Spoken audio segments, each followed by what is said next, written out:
झारखंड की राजधानी रांची के प्रदेश भाजपा कार्यालय में भाजपा प्रदेश महामंत्री एवं सांसद डॉक्टर प्रदीप वर्मा के द्वारा प्रेस वार्ता को संबोधित किया गया। वहीं इस प्रेस वार्ता के माध्यम से जातिगत जनगणना को जनसंख्या के जनगणना में शामिल करने की बात भी रखी गई। वहीं आपको बता दें कि इस प्रेस वार्ता के बीच प्रदेश महामंत्री डॉक्टर प्रदीप वर्मा ने कहा कि भारत सरकार के इस निर्णय से इस देश के वंचित समूह के लिए न केवल योजनाएं बल्कि उनके विकास के लिए क्षेत्रवार कारगर योजना बन सकेगी और भारत को विकसित भारत बनाने का जो सपना भारत के प्रधानमंत्री के द्वारा देखा गया है, उस लक्ष्य को प्राप्त करने में ये निर्णय ऐतिहासिक साबित होगा।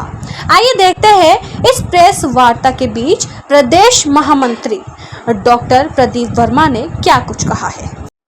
आज की प्रेस वार्ता में यहाँ उपस्थित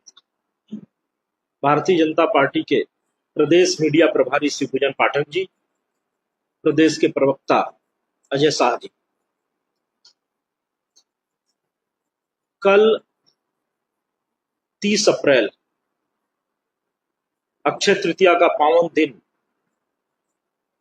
और देश के जन नेता आदरणीय प्रधानमंत्री नरेंद्र भाई मोदी के नेतृत्व में राजनीतिक विषयों को लेकर के जो कैबिनेट की बैठक हुई, उसमें जातिगत गणना को इस बार के जनसंख्या के गणना में शामिल करने का निर्णय लिया गया। 1931 के बाद से ये देश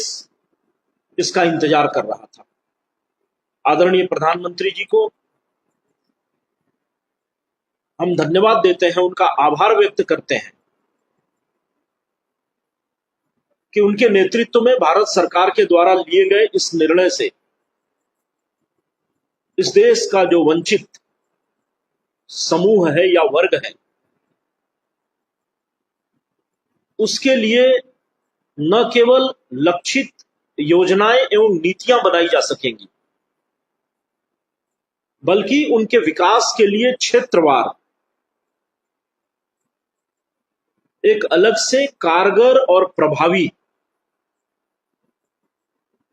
कार्य योजना हम बना सकेंगे। मैं कांग्रेस पार्टी से पूछना चाहता हूं, जब आपके पास अवसर था तब आपने ऐसा क्यों नहीं किया? हाँ, राजनीतिक लाभ लेने के लिए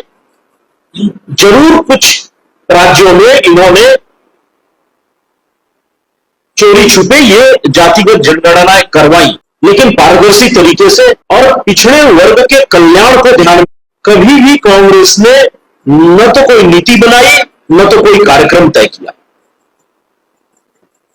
अब राष्ट्रीय जनगणना में जातियों की गणना करके पूरे देश का एक डाटा कलेक्शन करते हुए सभी वंचित समूहों के कल्याण की एक योजना बनाई जा सकेगी और बिना इसके हम देश को विकसित देश के रूप में 2047 तक खड़ा करने का जो सपना है उसे पूरा नहीं कर सकते।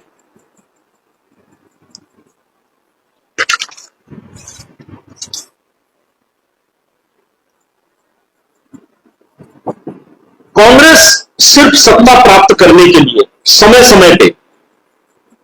सामाजिक न्याय आदि की बात करती रही है।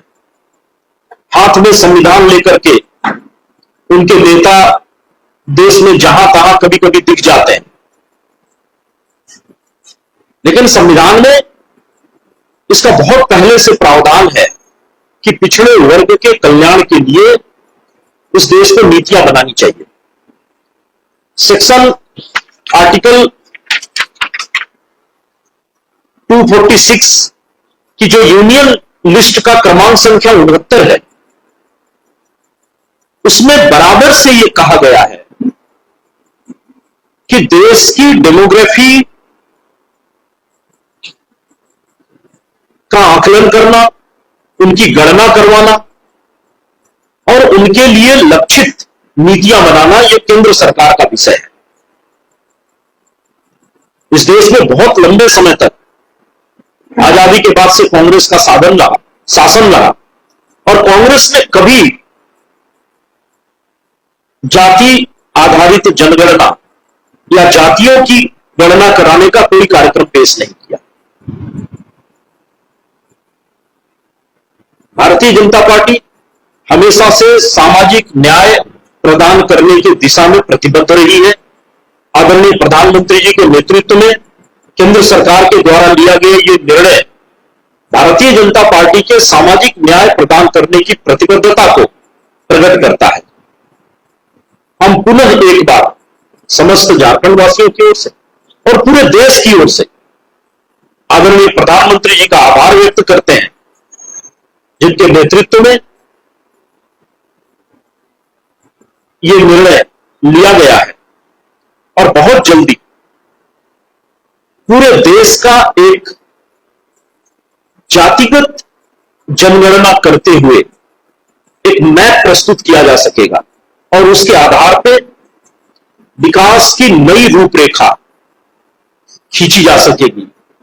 और देश जिस प्रकार से पिछले 11 वर्षों से विकास कर रहा है उसमें और अधिक गति हम देख पाएंगे।